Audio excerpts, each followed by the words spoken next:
পাইছে। ভারতে পালিয়ে যাওয়া সাবেক প্রধানমন্ত্রী শেখ হাসিনাকে দেশে ফেরাতে দুর্নীতি দমন কমিশন কাজ করছে।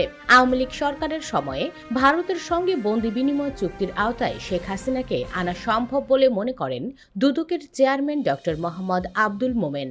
বুধবার 14 মে সাংবাদিকদের সঙ্গে আলাপকালে তিনি এ মন্তব্য করেন।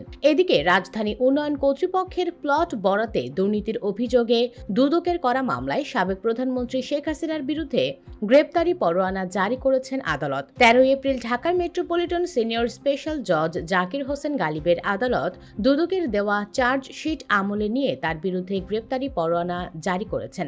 অপরদিকে শেখ হাসিনার সাবেক স্বরাষ্ট্রমন্ত্রী আসাদুজ্জামান খান কামাল ও সাবেক আইজিপি চৌধুরী আব্দুল্লাহ আল মামুনের বিরুদ্ধে জুলাই গণহত্যার মামলার তদন্ত প্রতিবেদন ট্রাইব্যুনালে জমা দেওয়া হয়েছে সোমবার। জানা গেছে, চিফ প্রসিকিউটর তাজুল ইসলামের কাছে এই প্রতিবেদন হস্তান্তর করেন তদন্ত সংস্থার কোঅর্ডিনেটর, তদন্ত কর্মকর্তা সহ 3 জন।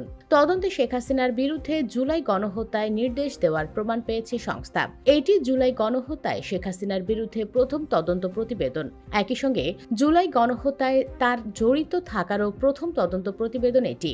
ফরমাল চার্জ দাখিলের মাধ্যমে হাসিনার বিরুদ্ধে আনুষ্ঠানিক বিচার কাজ শুরু হবে। প্রসঙ্গত, গত 18 ফেব্রুয়ারি জুলাই আগস্টের গণহত্যার ঘটনায় মানবতাবিরোধী অপরাধের অভিযোগে দায়ের করা মামলায় শেখ হাসিনার বিরুদ্ধে তদন্ত 20 এপ্রিলের মধ্যে শেষ করতে নির্দেশ দেন ট্রাইব্যুনাল।